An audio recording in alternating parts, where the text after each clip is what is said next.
ఈసారి నేను కానీ మిత్రులు కానీ ఎక్కడా రాజీ పడడం లేదు.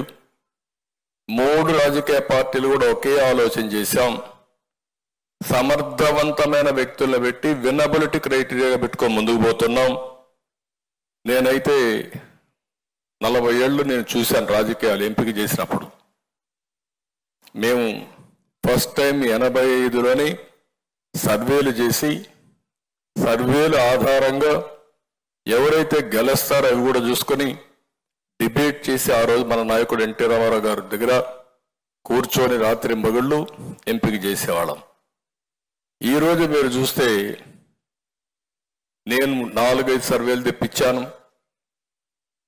మళ్ళీ నా వాయిస్తోనే IVRS అడిగాను. ఇవన్నీ కంపేర్ చేసుకున్నాం.